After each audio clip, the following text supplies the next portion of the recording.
नमस्कार। आज हम पुनः पढ़ने जा रहे हैं 10वीं कक्षा के हिंदी सब्जेक्ट का दूसरा चैप्टर, जो कि नलिन विलोचन शर्मा द्वारा लिखा गया है और इसका नाम है विष के दांत। यह विष के दांत हिंदी के इनके अपने उपन्यास में से बहुत ही सुंदर उपन्यास में से थोड़ा सा अंश विशेष आपके बीच दिया गया है। तो सबसे पहले जिसका लेखक के बारे में हमें पता ही ना हो तो उस लेखक की रचना में हमें क्या आनंद आएगा।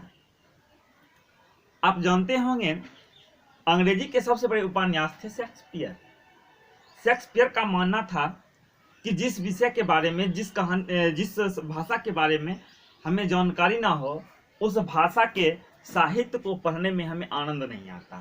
इसी तरह से हमारा मानना यह है कि आपको भी इस हिंदी के लेखक के बारे में जब तक अच्छी तरह से जानकारी नहीं होगी, आप ढंग से नहीं पढ़ पाइएगा।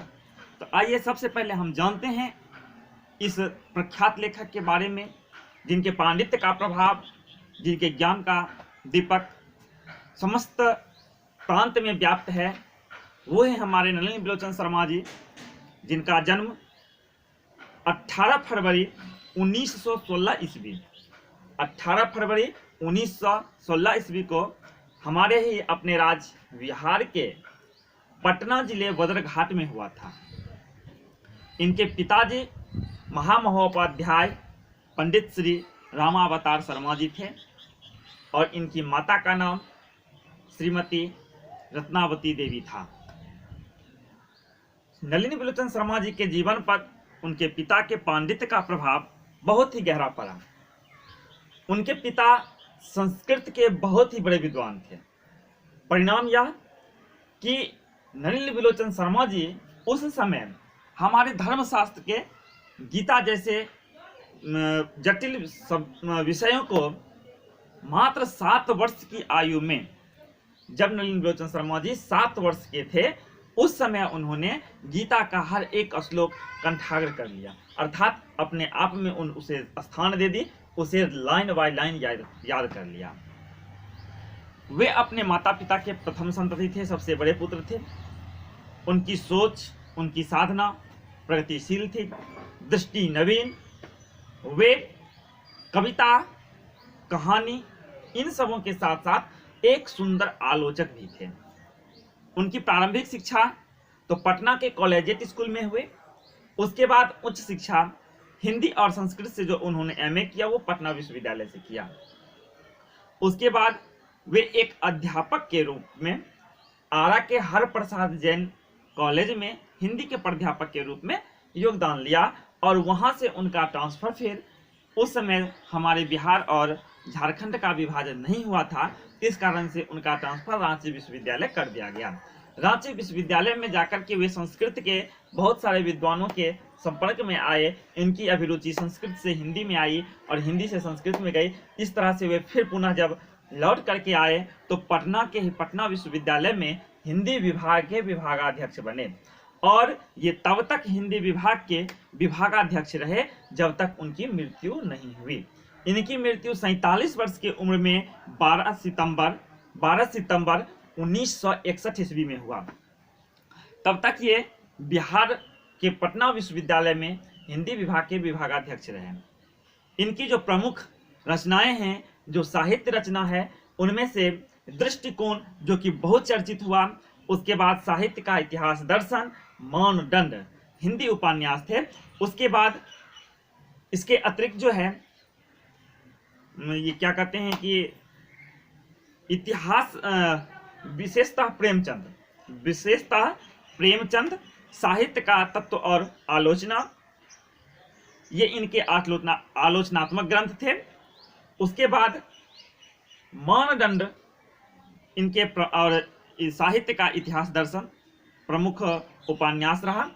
उसके बाद विष के दांत और 17 असंग्रहित अलग अलग गद्य का पद में था, जिसे संग्रह नहीं किया गया, वो 17 कहानी कविताओं के साथ नलिन विलोचन शर्मा का और भी था, जो छोटे छोटे कहानी और कविताओं का संग्रह था।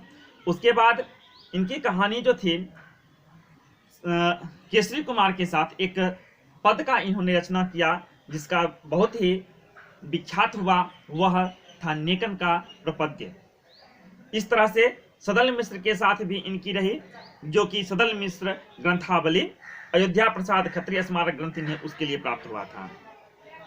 आइए अब आते हैं हम अपने विषय वस्तु पर, जो इस पाठ में दिया गया है, विश्व के दांत, अर्थात विश्व वाला दांत, जिसमें विश्व व्याप्त हो वैसा दांत, विश्व के दांत। तो आइए हम सबसे पहले इस विश्व के दांत के बारे में जानते हैं। विश्व के दांत क्या है? इस कहानी में यह एक आलोचनात्मक कहानी है और व्यंग्यात्मक है। हमारे समाज में आप देखते होंगे कि बेटे के बनिस्पत बेटी को कम आंका जाता है। लोगों में बेटे के प्रति अधिक स्नेह और बेटी के प्रति उतना स्नेह नहीं होता है। जो लिंग आधारित भेदभाव है, यह हमारे समाज के हर वर्ग में व्याप्त है, भले वह मध्यम वर्ग हो या उच्च वर्ग हो या दलित वर्ग हो, सब में यह बराबर मात्रा में है। तो इसी को फोकस करते हुए नलिन विलोचन शर्मा ने इस गद्य की रचना करी है, जिसके प्रमुख पात्र के रूप में यूं कहा जाए तो मदन है। लेकिन शुरू में हम मदन को नहीं पहचान पाएंगे, इसलिए हम इस कहानी के प्रथम भाग से चलना प्रारंभ करते हैं। कहानी के प्रथम भाग में सेन साहब, जो कि एक मध्यम वर्गीय उद्योगपति थे, इन्हें छोटी मोटी इनका उद्योग था, जिस उद्योग में कारीगर थे, काम करने वाला था। तो सेन साहब को अपने आप पर बहुत ज्यादा अहंकार था। वो अपने आप को धनवान, गुणवान, रूपवान समझते थे। इसके ठीक साथ ही इनकी जो पत्नी थी मिसेस सेन, वो भी अपने आप को एक समाज में एक सम्मानित व्यक्ति समझते थे। इनकी 5 बेटियां थी। 5 बेटी अत्यंत ही सुशील, सुंदर और गुणवती थी, जिसके चर्चे उस मोहल्ले में हुआ करते थे। कोई भी माँ बाप अपने बेटियों को उनके जैसा बनने की शिक्षा दिया करते थे। लोग कहा करते थे कि देखो, एक सेन की बेटी है जो कभी बंगले से नहीं झांकती, कभी उसके घर से कभी हल्ले की आवाज नहीं आती है, और एक तुम हो, ऐसा वहां के लोग उदाहरण दिया करते थे। इसके अतिरिक्त अब चलिए उसी सेन दाम्पत्य के दूसरे संतान, जो कि उनका होनहार बेटा था, जिसके होने की कहीं से कोई उम्मीद नहीं थी। उनके बुढ़ापे का एकमात्र तारा था, जो था कासू। कासू एक उदंड, नटखट और बहन नौकरों पर हाथ छोड़ने वाला लड़का था, जिसकी कमी सेन साहब को दिखाई नहीं देती थी। सेन साहब सदैव उसके कमियों में उसके कल की संभावना को ढूंढते रह गए। परिणाम यह हुआ कि वह लड़का आगे चलकर कुछ नहीं कर पाया, वह एक उदंड रहा। उसी के बारे में हम कहानी में पढ़ेंगे। सेन साहब ने एक काली रंग की स्ट्रीमल इंड कंपनी की कार खरीदी थी। वह कार उनके घर के सामने बरसाती में लगी हुई थी, और उनके घर में जब बड़ा आदमी है तो आने जाने वालों की कमी नहीं रहती है। नित्य प्रतिदिन वहां पर एक जलसा हुआ करता है, उनके इष्ट मित्र आते रहते हैं। आज भी वही माहौल था। उनके कुछ मित्र उनके यहाँ आए हुए थे, जिसमें से एक पत्रकार महोदय थे, जो कि उनके दूर के रिश्तेदार भी लगते थे। तो पत्रकार महोदय, सेन साहब, सिंह साहब, इन सबों के बीच में अपने अपने बच्चे के भविष्य को लेकर बातें हो रही थी। सेन साहब अपने कासों की बड़ाई करते न थक रहे थे। सेन साहब ने अपने कासों की बड़ाई में कहा कि मेरा बेटा आगे चलकर एक अच्छा उच्च दर्जे का इंजीनियर बनेगा। ये बात शुरू कहां से हुई? ये बात सिंह साहब द्वारा पत्रकार महोदय से यह पूछने पर शुरू हुई। पत्रकार महोदय से सिंह साहब ने पूछा कि आपका भी बेटा अब बड़ा हो गया होगा, पढ़ता है या नहीं?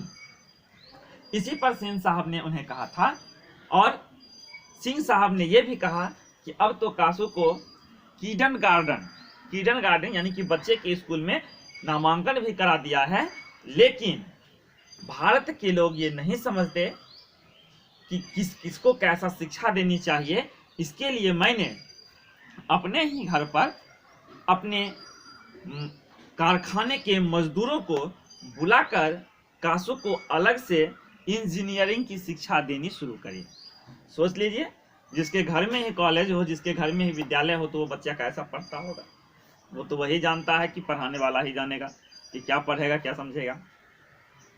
ऐसा होता चला गया। कासू को पढ़ने में थोड़ी सी भी इंटरेस्ट नहीं था, थोड़ा सा भी दिमाग नहीं था, वो हमेशा उद्दंडता ही करता। लेकिन सेन साहब उसके इस उद्दंडता में भी उसके कल की संभावना तलाशते थे। आगे क्या होता है, तो जब बैठक चालू थी, तो जब सेन साहब ने ऐसा कहा कि मैं अपने बेटे को इंजीनियर बनाऊंगा, तो पत्रकार मित्र से ना रहा गया। उन्होंने कहा कि मेरा बेटा तो आगे चलकर एक जेंटलमैन बनेगा, यानी कि सामाजिक व्यक्ति। वैसे जो भी बने वो उसकी मर्जी है, मैं उसमें कोई हस्तक्षेप नहीं करूंगा। वो जो बने जैसा बने उसकी मर्जी। यह व्यंग सेन साहब के मन में बड़ा घर कर गया, लेकिन कह भी क्या सकते थे। ये सब बात होती ही थी कि बाहर से ड्राइवर की आवाज आती है। किस चीज की? तो कासू ने उस गाड़ी के पिछले लाइट को तोड़ डाला, बैक लाइट। उस कार की खासियत देखिए, काली रंग की थी। ऐसी प्रतीत होती थी, एक मुहावरे के तौर पर नलिनी विलोचन शर्मा ने कहा है, कार ऐसी कि ऐसी कोयल की घोंसला से कब उड़ जाए। अब उस कोयल को कासू ने क्षतिग्रस्त कर दिया। थोड़ी सी भी कहीं दाग धब्बे या गंदा आ जाए उस गाड़ी पर, तो सेन साहब ड्राइवर को, सफाई कर्मचारी को छोड़ते नहीं थे। आज कासू ने उसके पिछले लाइट को ही तोड़ डाला। अपना बेटा है, इतना दुलार प्यार देते हैं, तो क्या कहते हैं सेन साहब? सेन साहब कहते हैं कि देखिए, इसके मन में यह जानने की इच्छा तीव्र थी कि यह लाइट कैसे जलता है, इसलिए इसने क्या किया, तो उसको ही तोड़ डाला। अब उस बच्चे में इतना तो दिमाग सेंस तो है नहीं कि वह बल्ब का फिलामेंट जो इतना दिन से खोज कर बनाया गया, वो बच्चा बचपन में ही सीखना चाहता है। यह कोरी कल्पना थी सेन साहब की। यहाँ कोई संबंध सेन साहब के बेटे का वैज्ञानिकता से नहीं था। इस तरह से कुछ ही देर के बाद अगली घटनाक्रम में मदन, जो कि गिरधर लाल का बेटा था, गिरधर लाल उन्हीं के कंपनी में एक मामूली सा क्लर्क था। उस क्लर्क के बेटे जब उस कार को छूने का प्रयास करता है, तो ड्राइवर उसे धक्का देकर भगा देता है, जिसमें उस बच्चे की घुटना फूट जाती है, उससे खून निकलने लगता है। उस खून को पोंछते हुए वह लड़का ड्राइवर पर झपकता है। मदन की मां आती हैं और सेन साहब उससे शिकायत करते हैं कि अपने बच्चे को संभाल लो, दूसरे दिन से ऐसी गलती बर्दाश्त नहीं की जाएगी। लेकिन अपना बेटा वहां बैकलाइट तोड़ता है, उस पर उन्हें इंजीनियर बनने की ख्वाहिश नजर आती है। इतने में भी सेन साहब का कलेजा ठंडा नहीं हुआ। उसके बाद देखिए क्या क्या होता है।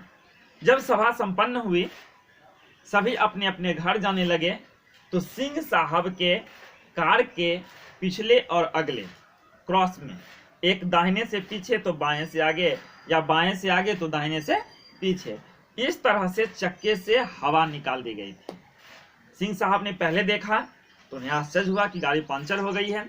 सिंह साहब ने अपने नौकरों को बुलाया और कहा कि इनके चक्के की हवा चेक कर ली जाए और इसे बदल दिया जाए। इतने में ड्राइवर कहता है कि पिछले चक्के से भी हवा गायब है। तब जाकर के सेन साहब को याद आता है, कहीं ऐसा ना हो कि हमारे कासू की कृपा से ही इनके गाड़ी की हवा निकल गई हो। जब ड्राइवर चेक करके बताता है, तो ड्राइवर कहता है कि हाँ भाई, ऐसा ही हुआ है कि कासू ने दोनों चक्के का आगे पीछे से हवा निकाल दिया है। इस तरह से सेन साहब तब क्या पक्ष रखते हैं? तब सेन साहब कहते हैं कि देखिए, उसे यह भी समझ में आने लगा कि हवा किस तरह भरी जाती है और किस तरह निकाली जाती है। ये तो ऐसी बात हो गई कि अगर कोई वैद्य कहे कि जहर खा के देखते हैं कि मरता आदमी कैसे है, वो बात हो गई। तो इस तरह से, भाई आप लोग जहर मत खाइएगा। तो इस तरह से वो लड़का, वो पिता अपने बेटे की बड़ाई कर रहा है, पढ़ाई करते न थकता है। जब रात होती है और गिरधर लाल वापस काम से घर आता है तो सेन साहब उसे बुलाकर कहते हैं कि तुम्हारे बेटे का आचरण ठीक नहीं है, तुम अभी से ही उसे सुधारो, नहीं तो यह लड़का आगे चलकर पक्का चोर डाकू बनेगा।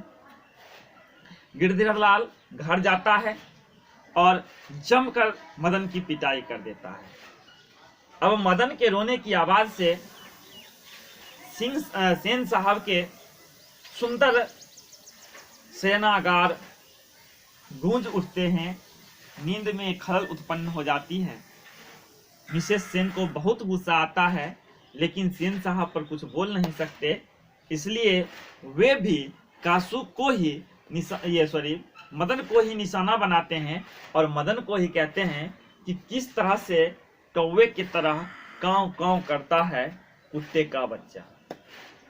इस तरह से देखिए कि एक गरीब होना कितनी कितनी दुखद है इस समय के इस समाज में। एक गरीब होना बहुत ही गुनाह है, ऐसा इस कहानी से हमें मालूम पड़ता है। इसके बाद अगले ही दिन मदन गली के लड़कों के साथ नुक्कड़ पर लट्टू नचा रहा होता है। कासू वहां पहुंचता है और लट्टू नचाने की इच्छा जाहिर करता है। तो मदन सभी बच्चे मान जाते हैं, क्योंकि उन्हें मालूम है यदि कासू उनके पार्टी में आ जाए, उनके साथ खेलने लगे तो अच्छे अच्छे खिलौने मिलेंगे, अच्छे अच्छे उपकरण मिलेंगे। लेकिन कासू ये मदन को कभी ये गवारा नहीं गया। उसने सोचा कि इसकी पिता सिर्फ गाड़ी छूने के लिए हमको मारा, तो हम इसको अपना लट्टू क्यों देना चाहने के लिए। मदन उससे लड़ गया। जब मदन उससे लड़ता है तो दोनों में हाथापाई होती है और मदन के हाथ से कासू के 2 दांत टूट जाते हैं। उस जगह खड़े सभी बच्चे ना तो कासू की मदद करते हैं और ना ही मदन की मदद करते हैं। झगड़ा समाप्त होते ही सभी बच्चे अपने अपने घर भाग जाते हैं। जब रात में गिरधर लाल काम से लौटता है तो सेन साहब उसे नौकरी से निकाल चुके होते हैं। वह घर आता है और मदन आज लौटकर घर नहीं जाता है, क्योंकि उसे डर था कि छोटी छोटी बातों पर जब पिताजी इतना मारते थे, इतना डांटते थे, तो क्या पता आज तो कासू के दांत भी टूटे हैं, कासू को मैंने पीटा भी है, तो आज क्या होगा। दिन भर बेचारा घूमता रहा। रात के अंधियारे का फायदा लेते हुए वह घर में प्रवेश करता है। घर में प्रवेश करने के बाद वह माता पिता के बातों को सुनता है, लेकिन जब उसे लगता है कि उसके काम की बात नहीं हो रही है तो वो घर से निकलने का प्रयास फिर करता है, जिसमें उसकी पैर एक बर्तन से लग जाती है और बर्तन के खनखनाहट से मदन पकड़ा जाता है।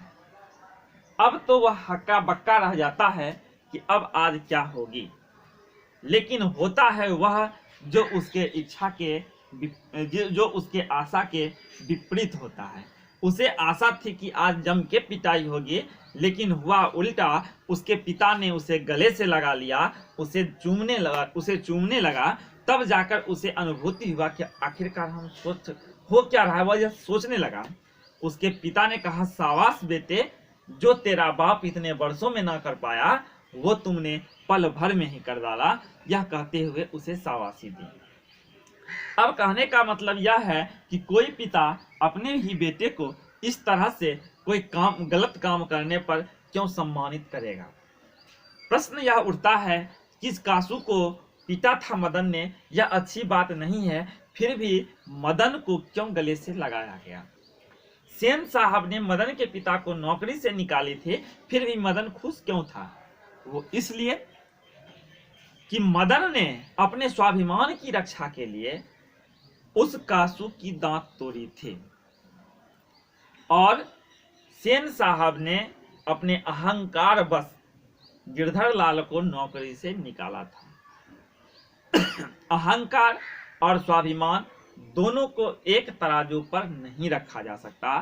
स्वाभिमान और अभिमान, जब अभिमान अत्यधिक हो जाए तो वह विनाश का कारक होता है, जबकि स्वाभिमान जितना भी हो वह व्यक्ति को एक कुशल नागरिक बनाता है। इसलिए उसे मदन में एक सुंदर कल की आशा थी, इसलिए उसने मदन को गले से लगाया, न कि मारा।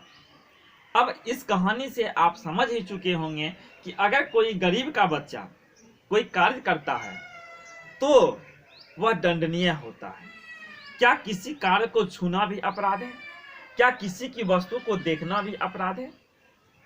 उसे बलपूर्वक पाना एक अपराध हो सकता है, वो भी उस स्थिति में जब अगला व्यक्ति उसको पाने में पूर्णतः सामर्थ्यवान हो। तब यदि उसे कोई बलपूर्वक छीनता है तो वो अपराध है।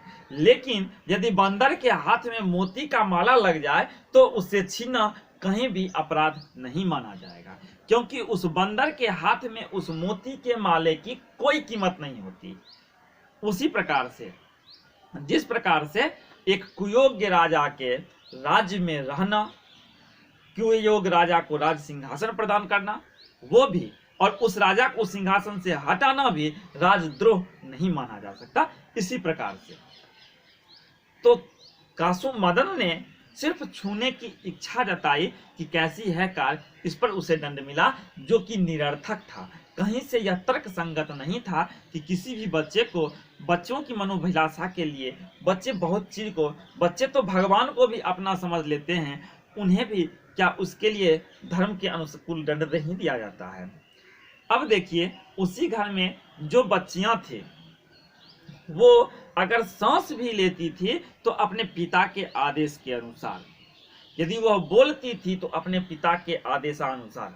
लेकिन बेटा दिन भर कांच तोड़े, गमला तोड़े, कुछ भी करे, उसका कोई भी पैमाना नहीं था, उसके लिए गलती शब्द ही नहीं बना था। लेकिन उनकी बेटियों के लिए कोई भी काम गलत ही होता था। इस तरह से अब आपको समझ में आ गया होगा कि लेखक ने इस कहानी का नाम विष के दांत क्यों रखा। इसलिए कि यहाँ पर दो विषैले चीजें हैं जो हमारे समाज में भी उत्पन्न हैं। आप देखते होंगे कि जब सांप जीभ निकालता है तो दांत के रूप में उसके दांत दो भागों में बटा होता है, और वही आज उसी प्रासंगिकता के साथ मैं आपको बताना चाहूँगा कि इस कहानी के शीर्षक की सार्थकता क्या है। हमारे समाज में जो विषैले सांप हैं उनकी सार्थकता क्या है। तो एक दांत है उसके लिंग आधारित हो रहे भेदभाव, और दूसरा है अमीरी और गरीबी के बीच का भेदभाव। इन दोनों से ही हमारे समाज में मनोविकृतियां फैलती हैं। बच्चे को एक दूसरे से हीन समझा जाता है, जिससे उनका आत्मबल टूटता है। गरीब के बच्चे को उचित प्रोत्साहन नहीं मिलता है, इसलिए वे टूट जाते हैं। अंततः कोई गलत कदम भी उठा लेते हैं तो हम उसे जवाबदेह ठहराते हैं। लेकिन कहीं हमारी भी जवाबदेही होती है कि उन बच्चों को साथ दिया जाए, उन बच्चों की हौसला बढ़ाई जाए, तब जाकर के वे बच्चे कुछ कर पाते हैं। इस तरह से यह चैप्टर समाप्त होता है। अब अगले वीडियो में हम देखेंगे इस चैप्टर से जुड़े कुछ प्रश्न उत्तर। तब तक के लिए मैं आपसे विदा चाहता हूँ। नमस्कार।